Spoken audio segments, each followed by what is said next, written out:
So close. Got a horror wind. They just don't carry like you think they would.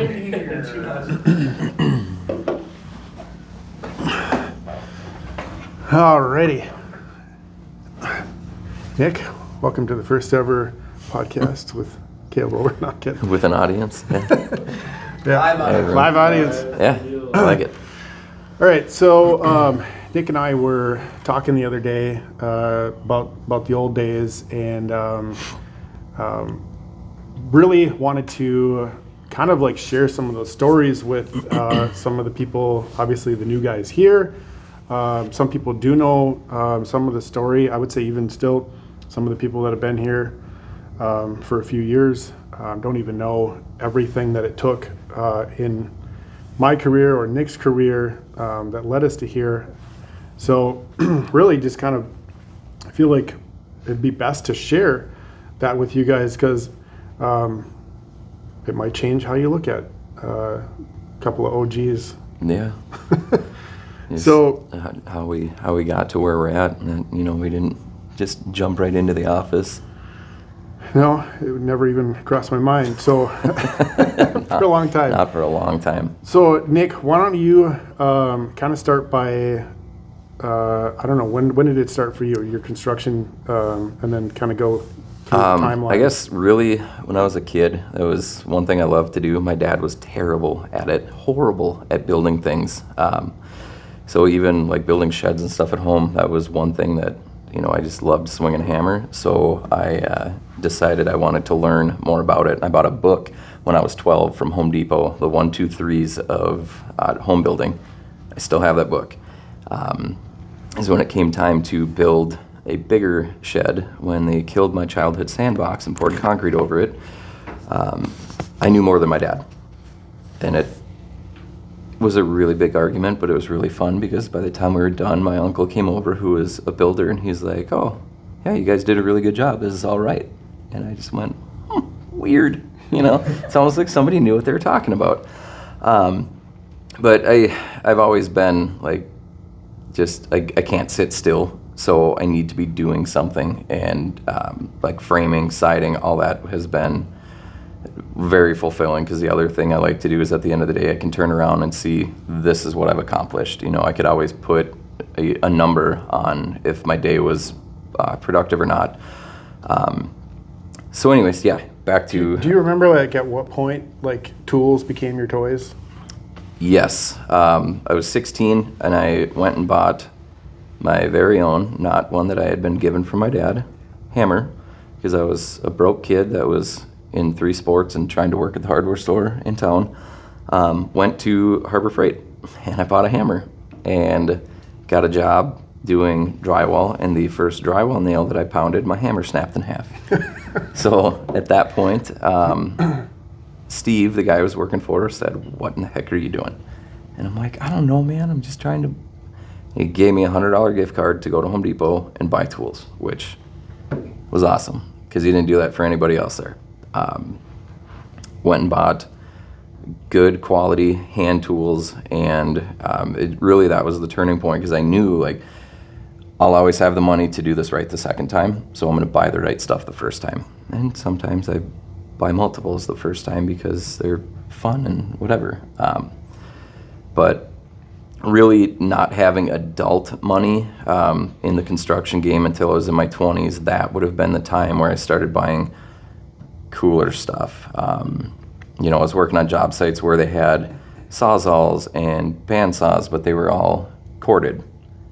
I didn't like cords because they slow you down, and the quicker I could go in my head, which is there is truth to it. The faster I go, as long as I'm doing it the correct way, the more money I'm going to get. And at that point, I was working for somebody else, so it wasn't, I was getting more money, getting it done quicker, but I would be able to get raises and, grow in the companies. And that's when I started buying my own stuff, and I was bringing it to job sites, and then it kind of caught on with the other people that were there. And mainly because, if we're running around through attics with sawzalls with cords on them, you go so far, and then you got to drop down, weave back through, or I could just hook something to my tool belt and run through an attic and do what I had to do. So a guy that I worked with a lot over the years, prior to him coming to one of my job sites, he had earned the nickname Cordless. because he always he was always the cut guy on a framing crew, and he would always cut the cord. So they just called him cordless. So I don't know if you guys know, the cords are actually replaceable. And some of the smart guys will actually take like a 50-foot or 100-foot extension cord and wire that into their saw so that this was back before cordless tools, right? So that they could run all around a job site, or pull a saw all the way up onto a roof with a 100-foot cord and still be able to go around.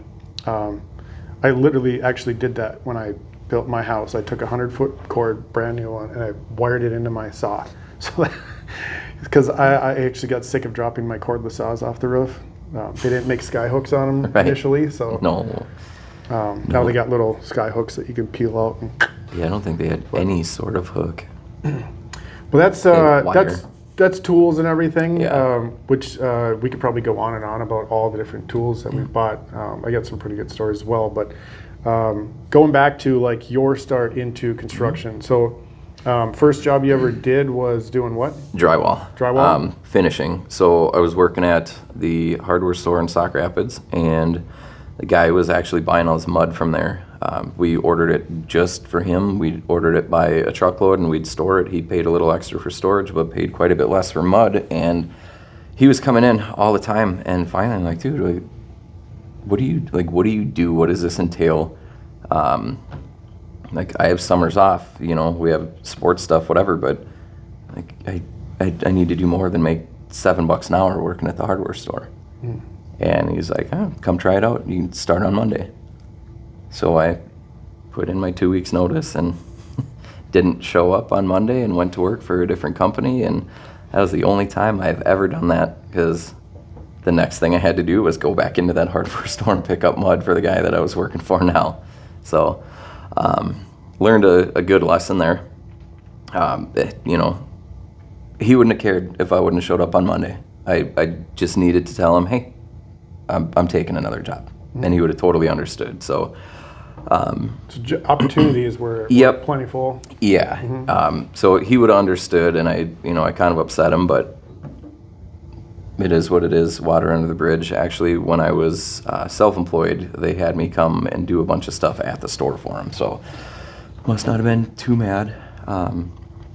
So 16, started drywalling. Did that for 2 summers, and then graduated high school. I kind of worked my way backwards. So from there, initially I thought I was just going to frame houses. So I got a job with a contractor that we'd been finishing drywall for. And his framing crew had quit on him, which it makes a lot of sense now. But he was very tough to work for. He yelled a lot. I knew, enough about framing because I built some stuff with my dad.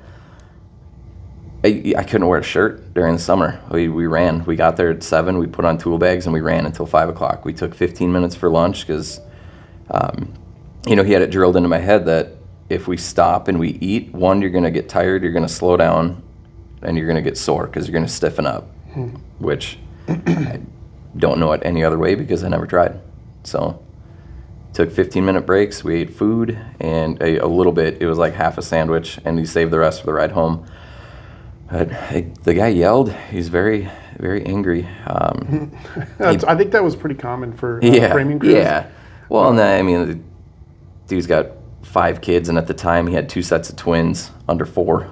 So he had a lot going on at home too.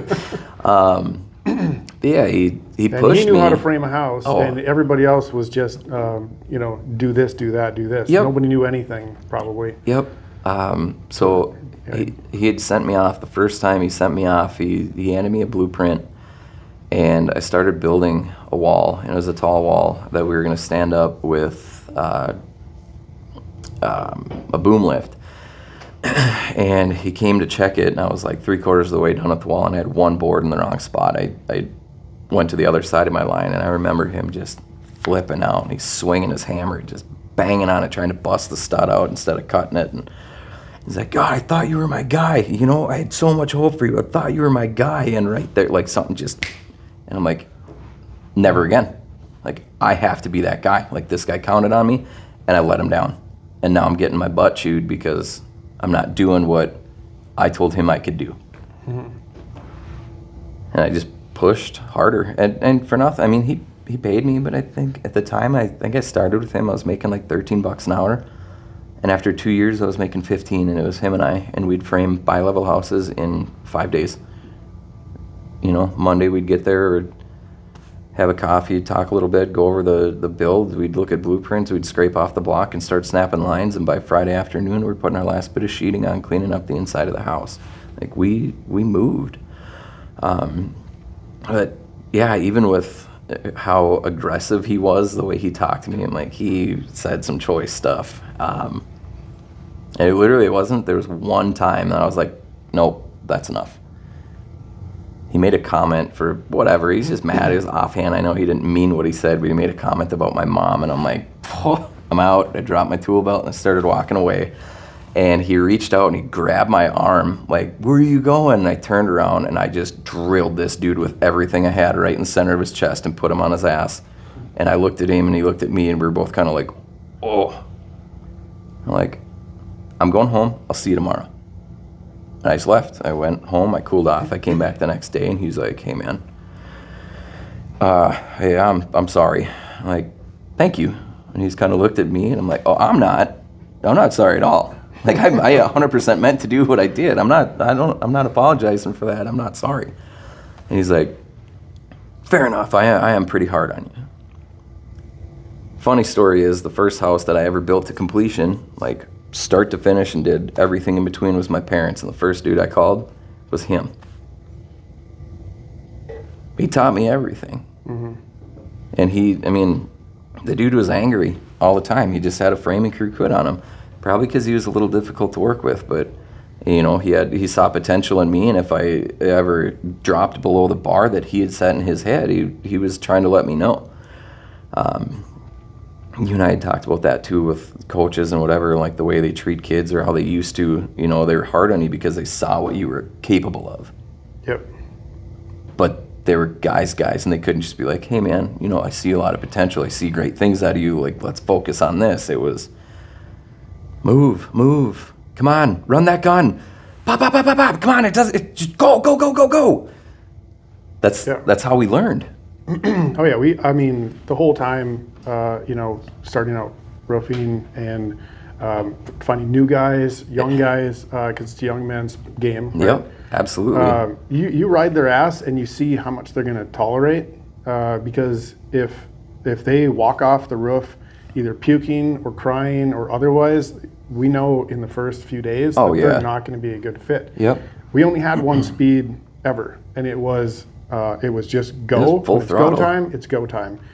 And there was always like 2 or 3 of us that we established like a competitive nature in how we did it, so that we were always fighting for squares as far as roofing goes. Yeah.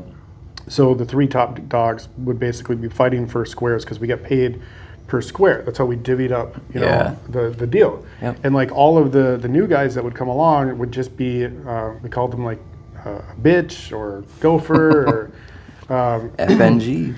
Yeah, I mean it's just what you did back then, and they would literally just be running all over the roof trying to put bundles in front of guys and nails in front of the guys. And we were so fast that we didn't ever want to wear tool belts. We didn't want guys feeding us shingles. We would rip open our own bundles. The nails would be stacked out next to us. If we're on a steeper roof, we'd wear pouches and we'd put nails in them. But other than that, like we broke a lot of guys. A lot of them would be puking within the first 2 hours over the side of the roof because we were doing a tear off and they couldn't hack it. And that's fine. If the guy puked and came back and said, look, I just need to drink some water, and then he went back at it, like we knew that there was some potential. Yeah, we weren't trying to get guys to puke.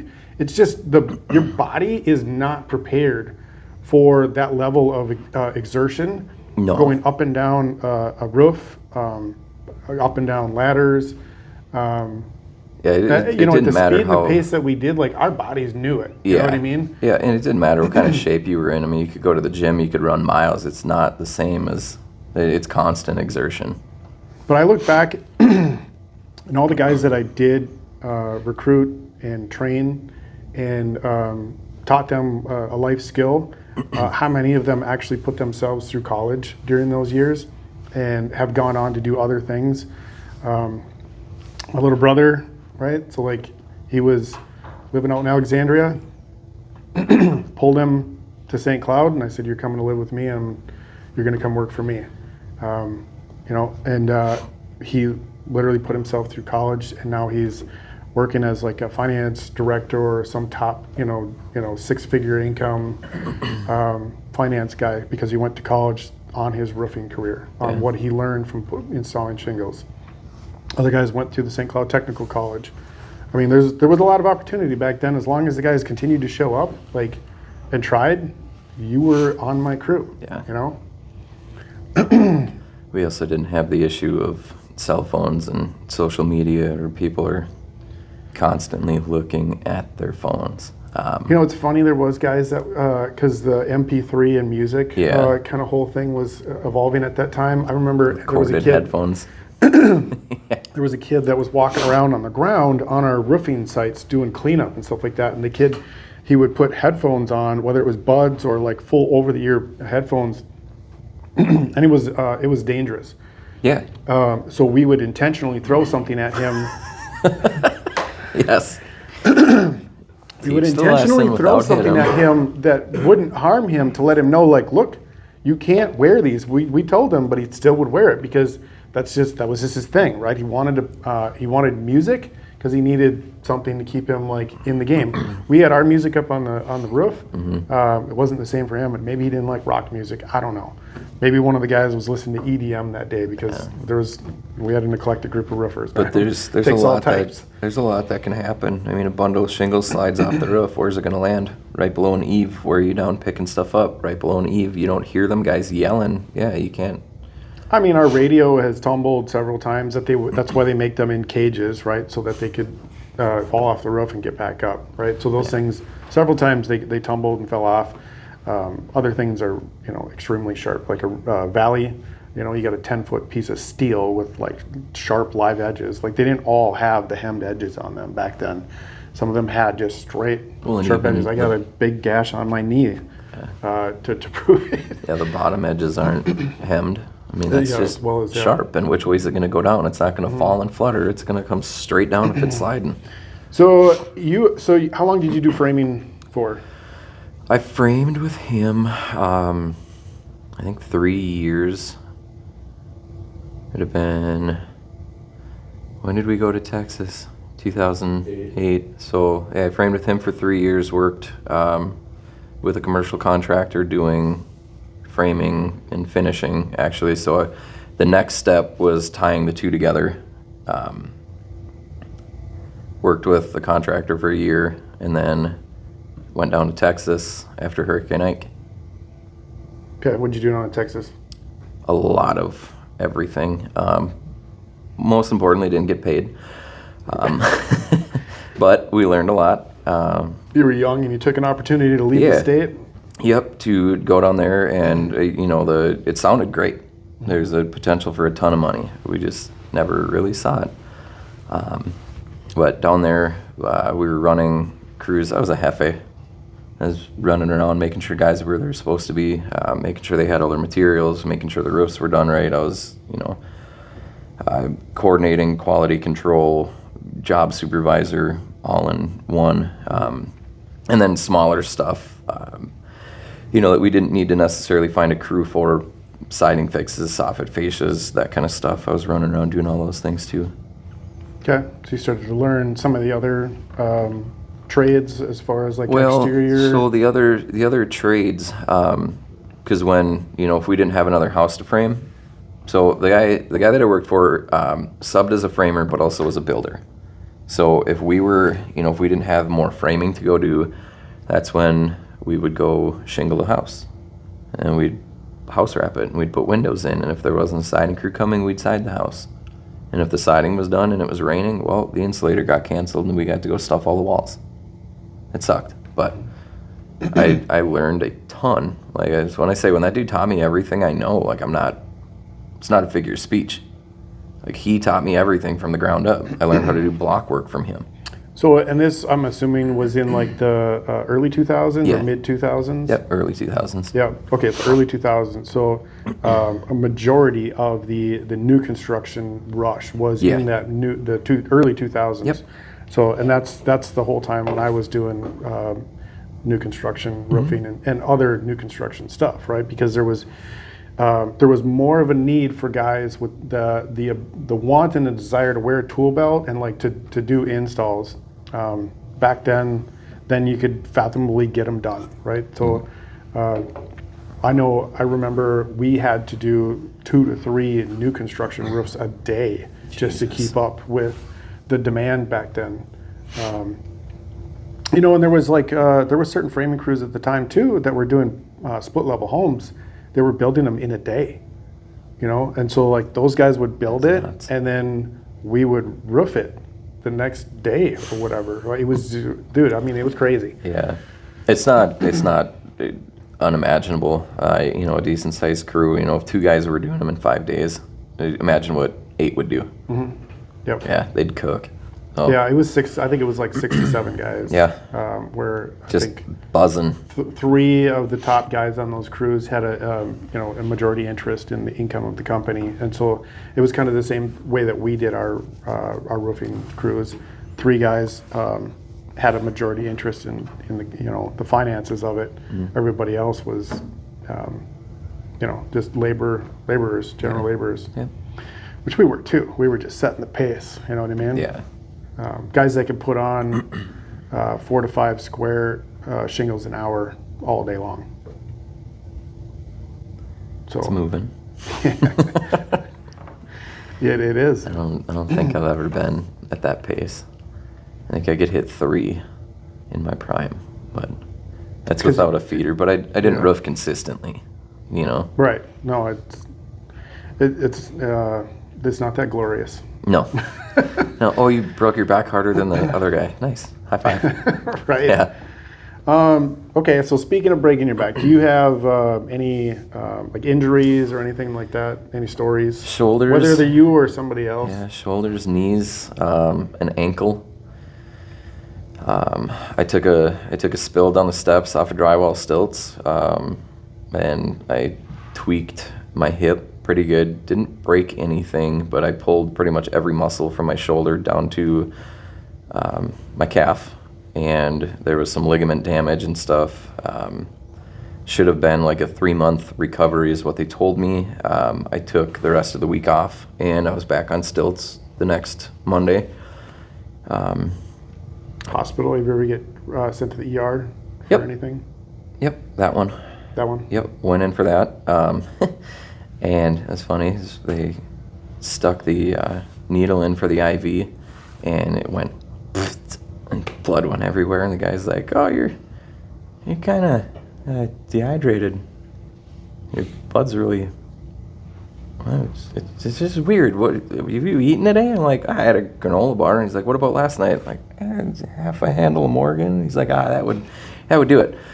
Like, yeah. So those were different times though. Early 20s. Yeah, you could go out and party and drag yourself to a job site and be at work all day and somehow work off the hangover in the morning and be ready to go by the afternoon. But It was the same thing in roofing. You go out most evenings just to, I don't even know why. Like we were hungry for the calories that we expelled all day long. Yeah. It didn't matter. I would eat double bacon cheeseburgers every single day with French fries for lunch. I would go home. We would cook massive piles of pasta. The roommates that I had, we would take turns, like who cooked dinner for each other. And pasta was typically what it is. We needed the carbohydrates, the calories, or whatever, and then we would go out, right? Because you were still craving like massive amounts of sugar and calories. Yeah. Because you expelled so much energy. I felt like that was one of the only reasons. Well, plus we're being 20 and just wanting to have a good time and enjoy some of the money that you were making. There was no long-term thinking back then. It was like, I work hard every day. I'm gonna, it's I'm gonna Thursday. enjoy We're going out. Yeah, it's high hole silver night. Right. I had 2-for-1 tacos at the press. So I remember injuries, since we're kind of on the topic of injuries, it kind of was Yeah, you fell a couple times. I did fall a couple times, more than a couple, so 2 times actually landed me in the ER. I fell off a roof more times than that, or ladders in general. I got lucky a couple times, but I would say the first time I fell, that I ended up in the ER, fell 2 stories after shooting my finger with a roofing nailer, because I was tired. It was at the end of the day, and we were working on a steeper pitch roof, and we were almost done wrapping up the whole thing. It was probably like a 30 square roof, 812, all cut up. It was like multi-level, valleys and everything all over the place. It was Signature Homes over off Heritage, and had my hand inside holding on to the vent hole while I was putting the shingle on, and I went right through everything, shot my finger, had to pull it out because the nail stuck into my bone. Even though like the nail doesn't go through like everything that far, but it went far enough because I was holding on tight enough that it penetrated, stuck the bone, had to pull it out. Held it right away because I know that I'm bad with seeing my own blood. And so I was just holding it. I told my buddies, I'm like, hey, can you go get me some tape and some bandages or whatever? And so I seen him coming up, he was almost up. And so I pulled my finger off to see what it looked like for the first time. Because I'm like, all right, they're almost here. And immediately it started shooting blood. And I'm like, ugh. And instantly, like before he said he was almost there to grab me as I was tumbling off the peak of the roof. And so I did like a tumbleweed. I had scrapes on my shoulder and my arm from scraping on the shingles, and then landed 2 stories. I don't remember any of that, actually. I was passed out. That's probably what saved you. Mm-hmm. Could have been, yeah. When I came to, like, I just felt like I had to pee really bad. I was like, this is a bad sign. I haven't drank anything all day. I doubt I really... Something is wrong. Yeah, something's wrong. There was a utility van that was like 3 to 5 feet away with ladder racks on it, and could have died from landing on that. You got lucky. Yeah, I ended up just bruising my spleen and had a hole in my finger that didn't even need stitches. I think that was done bleeding by the time I hit the ground.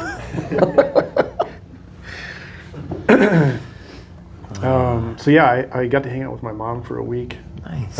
Eat some home cooked food, lay on my back.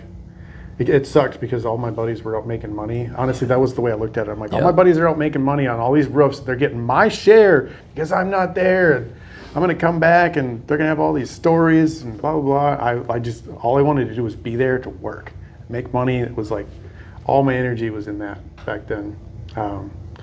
The other time, fell 2 stories again. Took a magic carpet ride on the ice and water shield plastic. Oh no. And I was on the first row. Protection and safety and all that kind of stuff, guys. Back then, like, OSHA was never around. We were self-employed. I literally carried my own insurance, had my own entity and all that kind of stuff. Like, nobody was there to like bust us or do anything, right? Like, I was in my early 20s, literally with no boss, nobody, no presence of safety, no nothing. Never went to school for any of this stuff. Yeah. It's unfortunate. I think I said recently, like, when I had a conversation in a training or talking to my employees, like, I did all of those things, not safety-wise and everything, to get us to where we are today, so that you guys can be safe and you guys don't have to do those stupid things. I was known as the crazy guy that would walk out on a 2-story 812 and hang the first piece of drip edge on my tippy toes on the roof, and basically you felt like you were kind of hanging over. 2-story walkout, 3-story, it didn't matter. I didn't care. I'm flat-footed. I wear skater shoes. I felt safe. I walked on roofs all day, every day. It didn't scare me. The only thing that scared me was when you get a little bit of sawdust or a little bit of granules that kind of popped up out of nowhere. So we spent a lot of time kind of like banging our hammers sideways on a roof to knock the stuff down, or because we didn't use leaf blowers back then. So we had hammers. Bang, bang, bang, bang. Close enough. It worked. Yeah. Yeah. That's how I knew if I could see like particles bouncing. I knew if it needed to be swept or something more. We didn't use back then we didn't use a blower either. We had a push broom, which Yeah. it was a push broom. But yeah, the second time I ended up in the ER, I thought I had dislocated my shoulder because I landed on my elbow and my back. My back was my hammer inside the hammer holder, Mm-hmm. So I landed on that. Yay. My shoulder hurt the worst. I literally thought I had dislocated it, and I was telling the guy that was with me, I said, just yank on my arm or whatever, just pull it. And he's like, Jesus. No. I don't think that's the case. I don't think that's what's your issue. And Not I'm a like, doctor. I was pissed. I'm like, because if it was a dislocated shoulder, like that's easy. Just Right. pop it back. I'll go right back to work. Like Yeah. I don't even care. You know what I mean? So I ended up going to the ER, and basically it was just torn labrum, ligaments, muscles, ligaments. whatever. Couldn't lift my arm out up to my side or whatever, even like this, for about a month. Oof. So I was done roofing for a while. You don't really realize until you lose your dominant arm, like how much you take it for granted. Wiping Dude, after everything was kind of an issue. Everything. Yeah, I was always a little bit ambidextrous, but that was Yeah. still troublesome. But even just that shoulder pain, like reaching with your offhand to grab something off a shelf, pulls on that shoulder. Yeah. Everything. Yeah. Shoulders suck. That's one of my. It's like my Achilles heel is my right shoulder. I've dislocated it, separated, torn it, rotator cuff surgery, and it's. If I went in right now, they'd tell me I'd probably have to go have surgery again, which I'm not going to do because I'm so close to the grave. It just doesn't pay to lose that kind of time. Yeah, I having to think recover. Is it like a construction workers thing? Like you adopt like the older guys' mentality of like not going to the doctors. Like I never wanted to go to the doctor. I carried a roll of 3M tape, electrician's tape. Yeah, the like really something good had to be stuff. broke or falling off. Yeah, bad. Yeah. Yep. Because I would literally just I had super glue and I had 3M tape in my pouch because I cut myself all day. Literally, my day, if I didn't bleed, like it's like I didn't even You show weren't up for going. work. Yeah, you weren't going. I wasn't hard going fast enough. enough. I wasn't going hard Yep. enough. And then they Yeah. made super glue with the brush. Game changer. Oh, absolute game changer. Because you could pinch whatever you cut, brush that stuff on, and hold it. Yeah, they just get it right in there. Yep. We're good. Go right back to work. Yeah. And you just got a little hard spot on your hand for a couple weeks until it finally breaks loose and the skin pushes the super glue out. I used to have to reapply every day. Yeah. They would open and dry out really fast and it'd start to pull. Some of the scars, they healed pretty cool because they'd like wedge open and you just keep filling them with glue. Just keep filling it, yeah. Yeah, exactly. Yep. It's just a crater. Yeah, I don't know if it was for me with the tape, sealed it up, and then it created its own sweat and moisture inside of it that the super glue would fall out.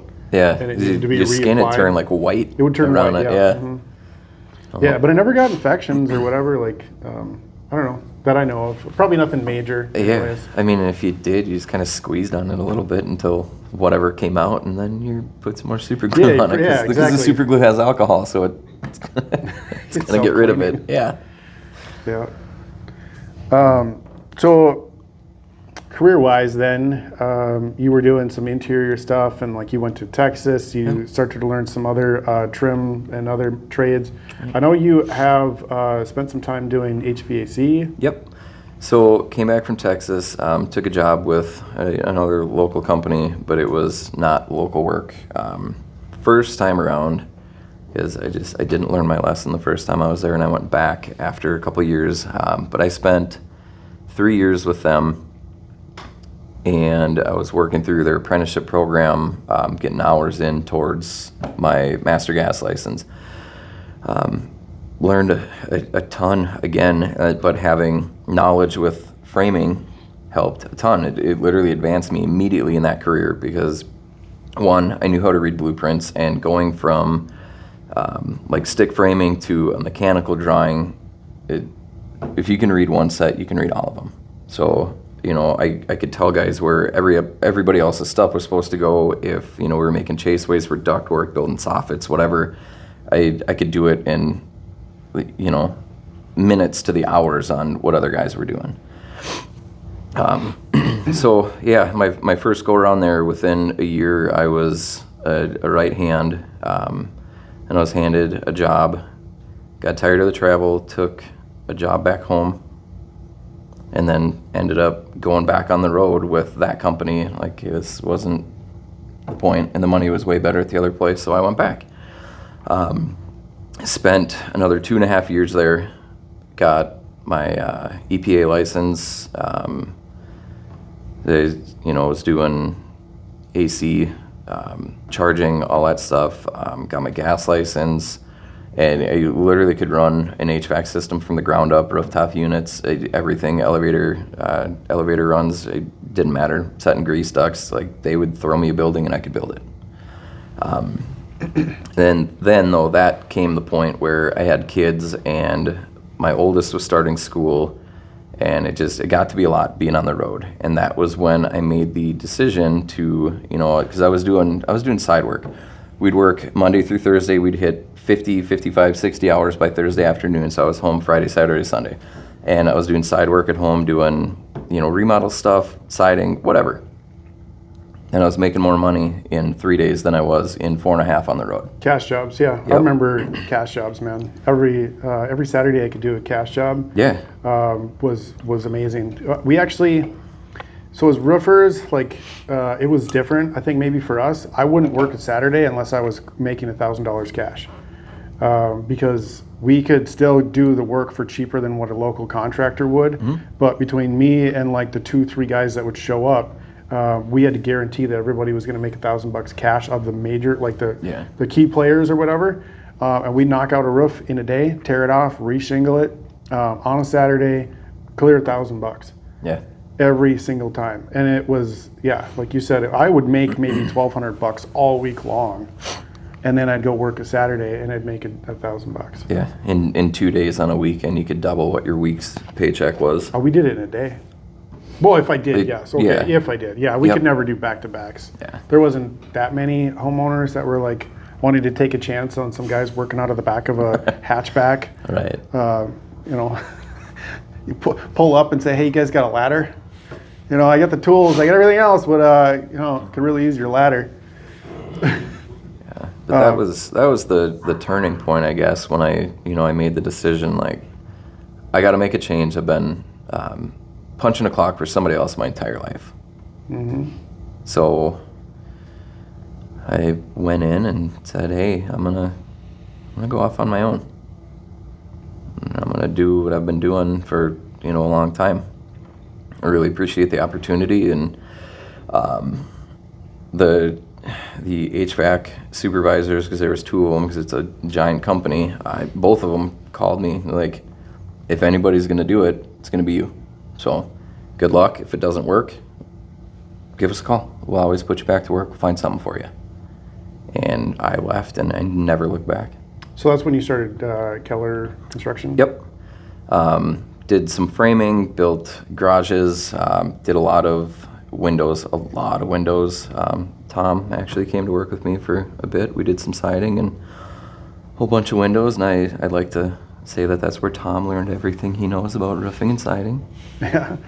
I think we actually met about the time you started Keller Construction. Yep. I'd heard of you, but I don't think we'd ever actually. No, because I think that was before we even started playing ball together. Right. I remember running into you at one of the state tournaments, or just a random tournament that was at Sauk Rapids, because I had actually. My dad asked if I wanted to do their roof, and I said absolutely not. But I will take all of the interior stuff from the leak at their old house.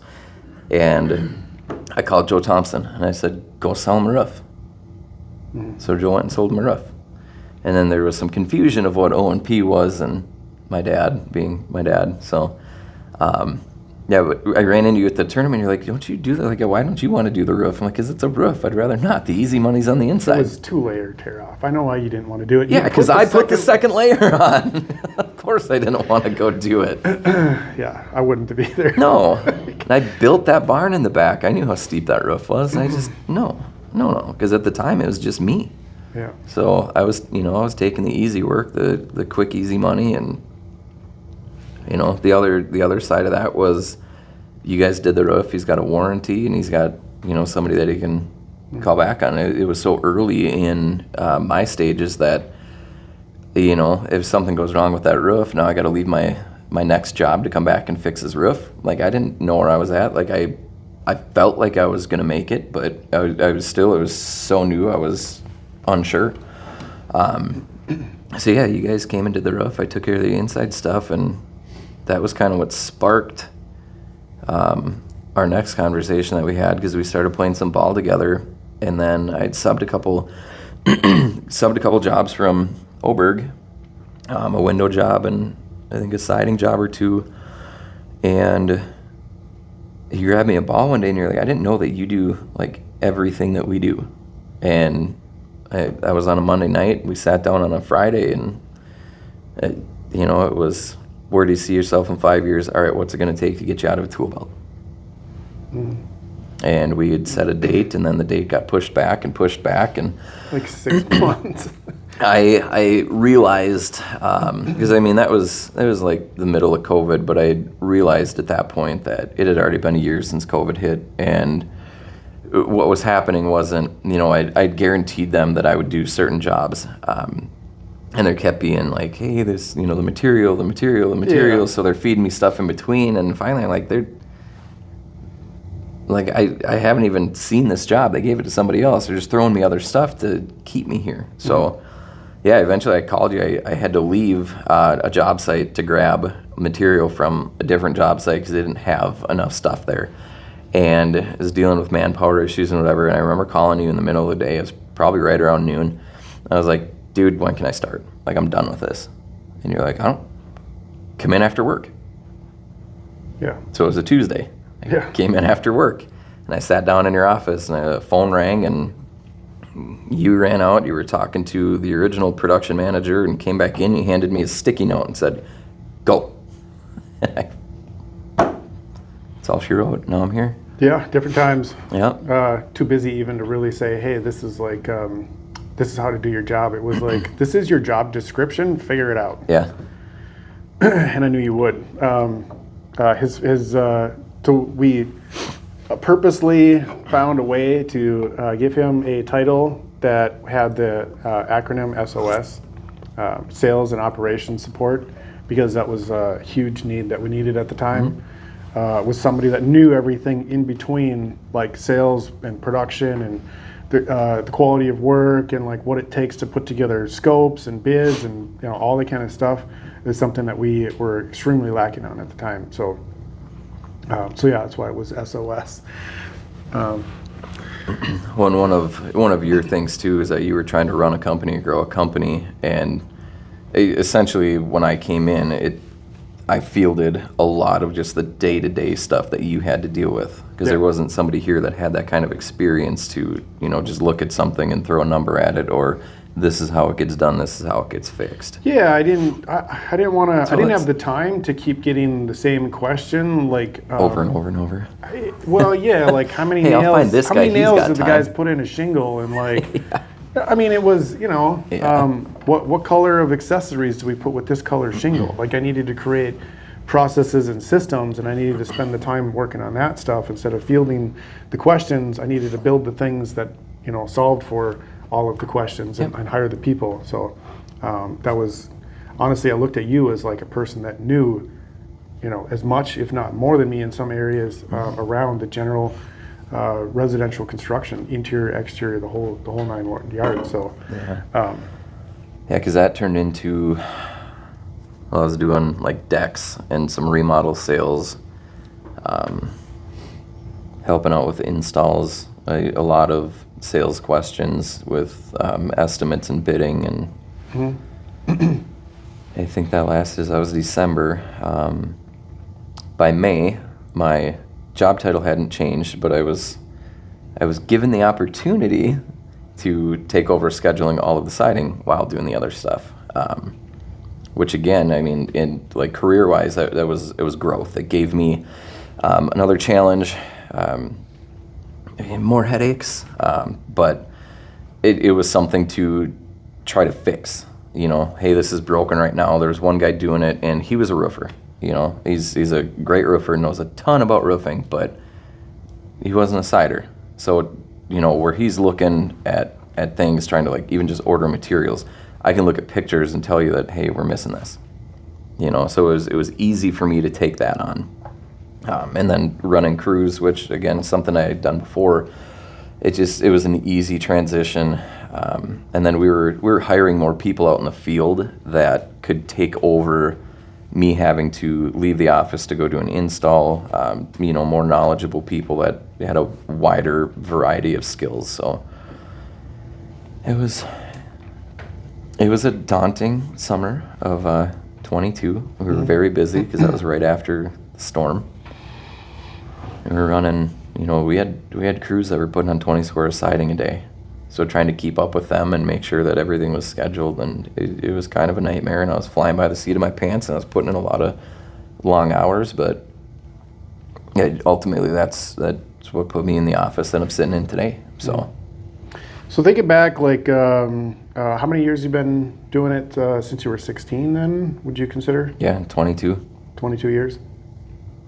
So in the 22 years, what would you say is like the favorite thing that you ever did as far as trades, and the reason why, and then like the least favorite and the reason why? Least favorite, absolutely, hands down, is insulating. It didn't matter if it was wrapping ductwork, blowing in an attic, or stuffing walls. Blowing in attics isn't that bad. Stuffing walls sucks. You just get covered in fiberglass. It's itchy. It's in your throat. I hate it. I hate insulation. Like, I look at insulation, no. Finish trim is fun for the most part. If you're good at it, like, you can walk away and be like, I didn't have to use a single dab of putty except for on nail holes, you know. And then you got guys that are out there putting white trim on because that's all they know how to do, because they can caulk it to the wall because they can't scribe and do all that other fun stuff. Some of it depends on the drywall finishers before you and how well they can actually smooth out a wall. Actually smooth, not just like visually smooth. Yeah. There's two different things. I don't know how many times I've seen corners that are like so bubbled out that, like, you go to throw in, you know, cabinets or something like that, whatever it is, whether it's a trim, anything you try to shove in a corner, it's so ballooned out. It's terrible. And that was kind of the nice thing about, like. So you'd say finish trim is like your. No. Okay, I was hoping you were going to say that. If I had to pick, it's a toss-up between siding and framing. But I would have to say, unless it's like a really cool project with a lot of fun stuff that goes on, I'd have to pick framing. As you turn the radio on, I throw my tool belt on, and we just go. Like, it's full speed. It doesn't matter. I can't. Yesterday I went on a job site with a couple, two different sites with a couple guys, and I put my tool belt on, and they're like, slow down. Like, I can't. Like, it's like the magic button. That belt gets locked, and you just run. Yeah. I didn't learn how to do this slow and get good at it and then learn the speed. Like, I learned how to do this at full speed. I didn't have an option. Otherwise, I was getting a 2x4 thrown at me. Yeah. We got like, an no opportunity joke. Last summer. I invited you to help me build a little shed. Yeah, you said something about a shed, and I'm like, I'm in. Let's go.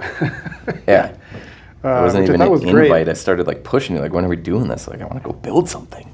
So you show up, and we get there, and I show you like the spot, and I had given you like the lumber count, and you had helped to get the lumber out there and all that kind of stuff. And so we get out there at the beginning of the day, and I give you a general description of like what I want to do. And it was like, okay, so then we just both like got the tools, got the sawhorses set up, and then we didn't say anything till really much of anything at all till it was like halfway through the day. And then we were like, oh, cool, we just built something. Yeah. Like, I remember I stopped and I looked back at the house because the girls were sitting up there, and like, I hope you guys are paying attention to what's going on here, because this doesn't happen. Like, this is a sight. Yeah, we had never No, like, previously you done and I had any never- framing or anything No. together. Yeah. So we spent No, we like, did one roof, but you sat on the ground and watched, telling us what to do. I mean, yeah, you cut your toe off, but whatever, excuses. Yeah, you and I had never put a tool belt on and gotten to work together, and it was seamless. There was very little communication. You know, we didn't sit and talk about like what's next. We didn't stop to look at stuff. We just kept moving forward. Yeah.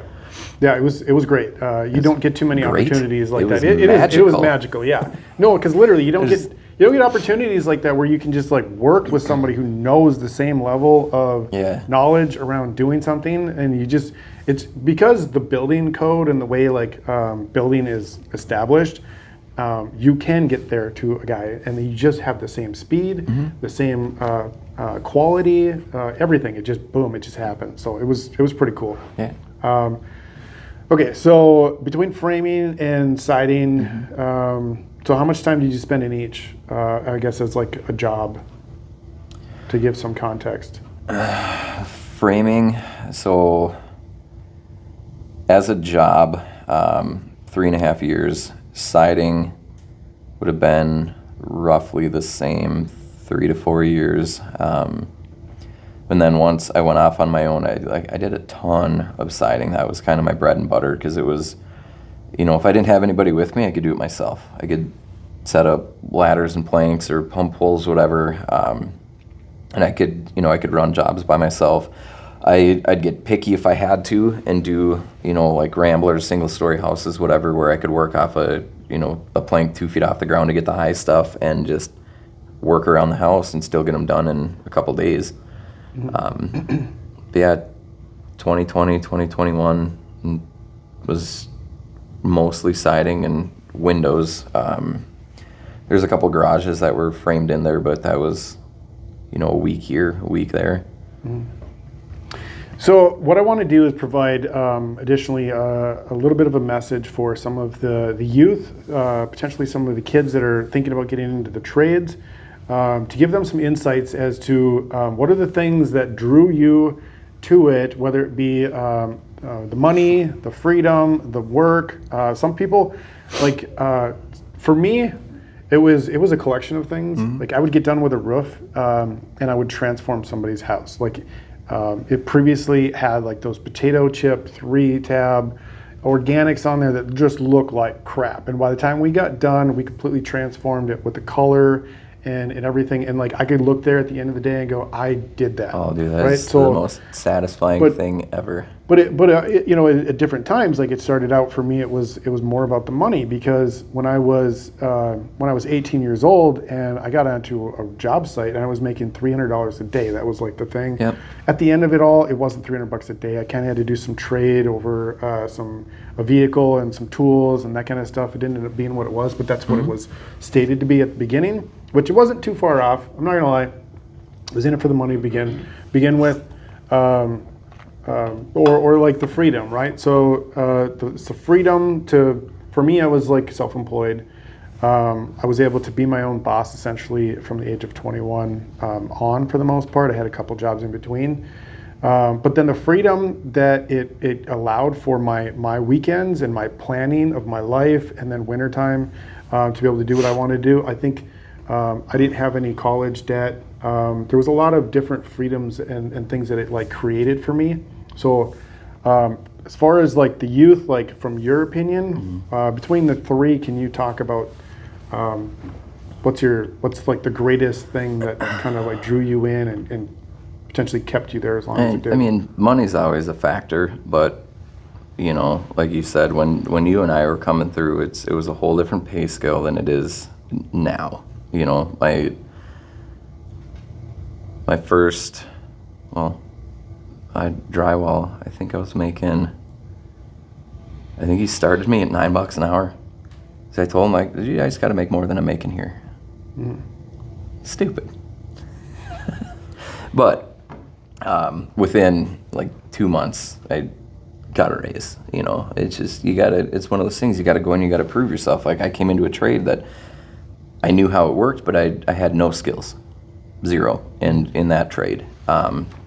So I had to learn, I had to catch on, and I was thinking about it the other day as, I was driving, whatever, when I started framing, that I was trying to learn so much.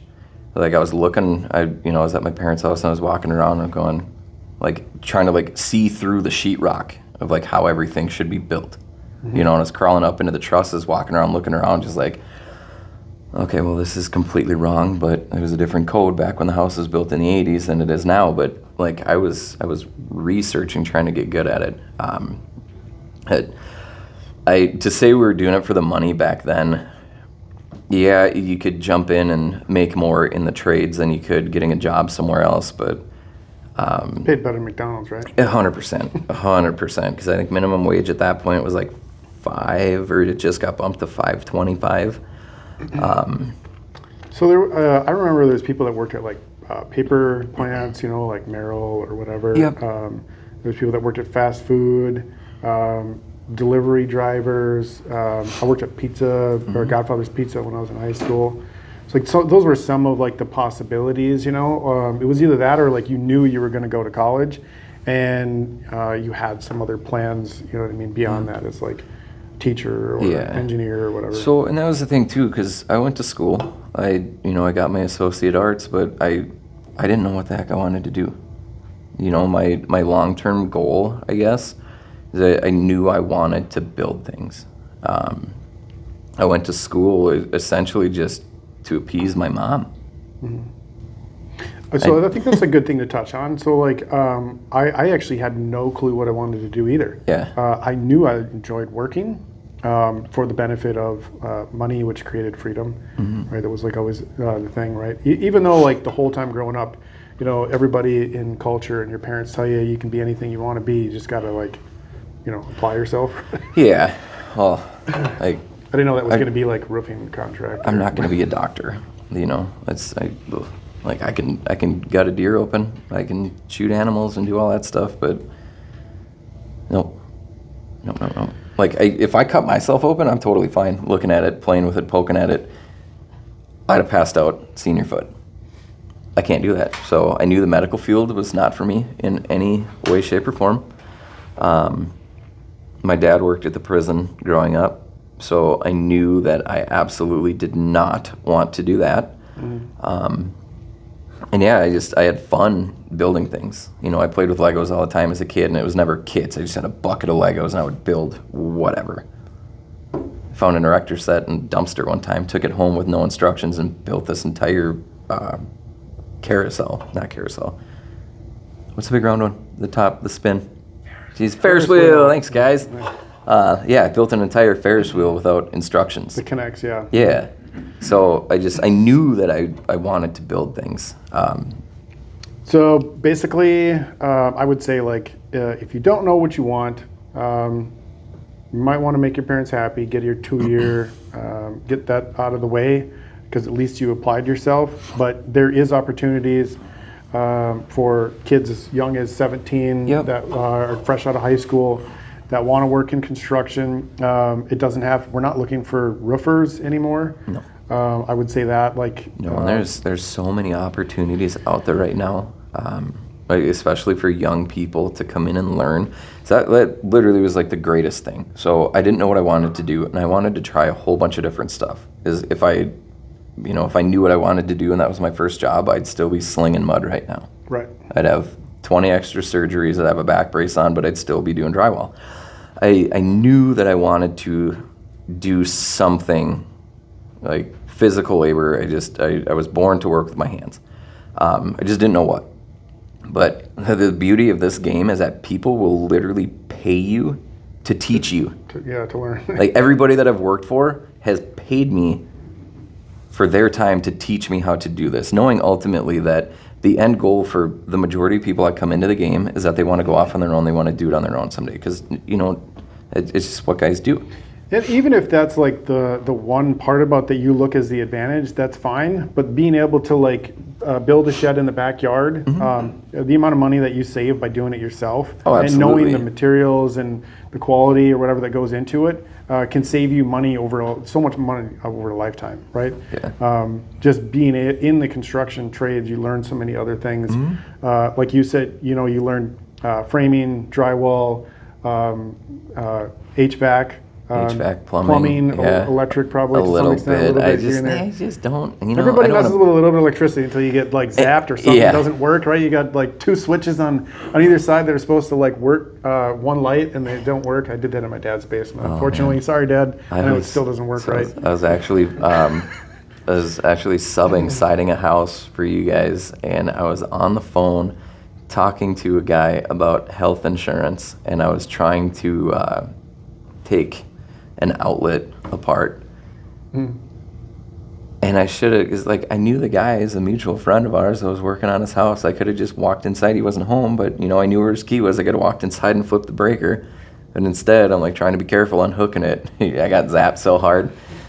I fell over backwards and I grabbed my phone. I'm like, yeah, so anyways, health insurance? Yeah. I remember having to take out those power vents on a roof, and the homeowners weren't home. Nobody communicated nothing except like your boss tells you like we're removing the power vent because we're putting in ridge vent. Cool. It's shut off, right? Yeah, it's shut off. It should be shut off. They said they were going to shut it off. It should be. So you're reaching your arm in there and you're like, okay, I got to cut this thing. It never ended, right? Somebody'd have to come yank you out of a hole, and like, I got shocked a lot of times. A lot, and that's why I was like, like I'll mess with outlets and switches and stuff. I can change a light bulb. Yeah. Pulling wire. I did spend some time doing AV. Like I said, I didn't know what I wanted to do, so I tried everything. I spent 2 years doing audio video, working with camera security systems for a pretty decent sized company down the road. Again, learned a ton of stuff, but having the past knowledge of all things trades advanced me immediately. So I kind of set myself up early on to have an unfair advantage unknowingly. Yeah. Yeah.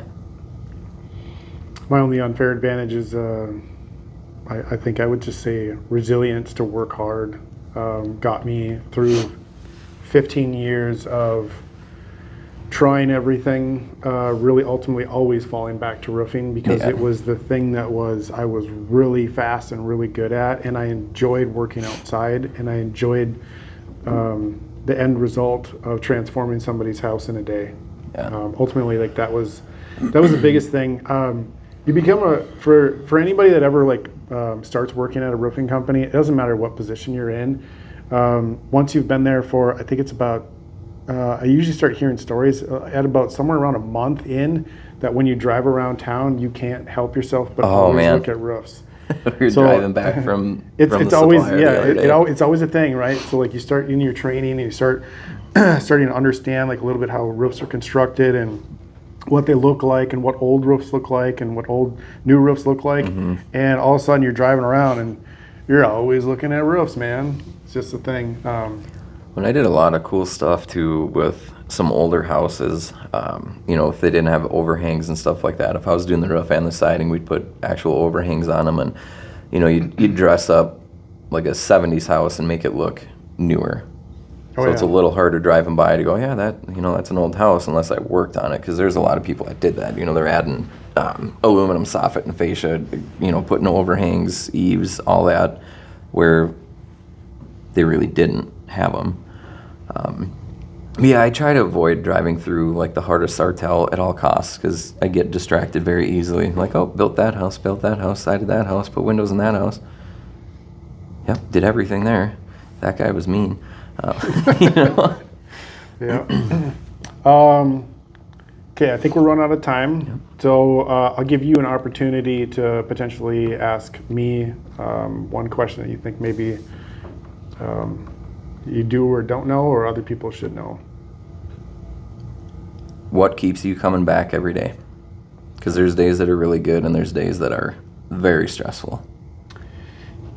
Keeps me coming back every single day is knowing that I am doing something for my family that is meaningful and has long-term, the amount of stuff that I can do for them and teach them. You know, I have 4 kids and 3 grandchildren now.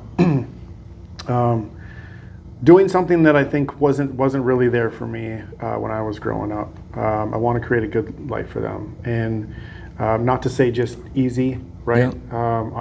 There still needs to be challenges. You can't just give something to somebody and expect them to treat it the same way or look at it the same way you do.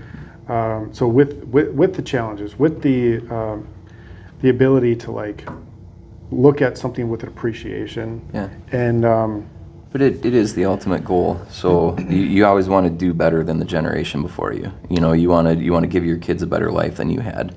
But I really like the answer that it wasn't just, you know, giving them a better life because of money, you know, and putting food on the table. You're providing in that aspect, but you're able to provide the knowledge and the experience with them too. Yeah, it has to come with challenges. Otherwise, it will be squandered. Is my belief, right? Yep. And yeah, they're gonna have experiences, make mistakes. Even though we try to teach them lessons from our mistakes, some of them they're gonna learn on their own. But beyond that, like where I'm at today with the Oberg Roofing is it's the same goal and the same challenge that I had from day one. Is that when I looked at all of the contractors in my market, I knew that there was so many missed opportunities of what they were able to provide with the customers in the area. And I've always had a love of like technology. It was like my other hobbies outside of construction. I don't know if it was just a way of like, well, I didn't really want to be labeled as a roofer. There was never anything great about, hey, you're a roofer. Yeah, cool. Hey, high five, man. You're negative stuff. You're doing so many great things out there for the community. Like there was nobody saying that, which is fine. I didn't really care. I appreciated the work that I did, and I got paid pretty good for doing it. But you've also found a way to change what a roofer is. You know, with all the stuff you do in the community and giving away a roof to a vet and a family in need, it really changed the way people look at roofers. Yeah. Well, there was nobody ever doing that too, and there's a huge need for it. I know because I've lived in all classes, you know, poor, you know, to where I am now, which I'm not rich, but I'm not poor anymore. So I've lived through all the different classes. As a child till where I am today. So I know that the need is out there. I know people need help. My way of giving back, which I want to make it bigger. So at some point we're going to be able to put together something to make the whole roof rescue program bigger than what it is today, because I know that the need's there and it's not going away. So yeah. Going back to day one, I wanted to accomplish something, make a better customer experience for our customers. I think we established that, and everybody's catching up, so we got to stay one step ahead. Absolutely. So my work's not done yet. I don't think it ever will be. All right. Well, thanks, man. That's fun. Yeah, good job. You can applaud. This one died? Really? I don't know.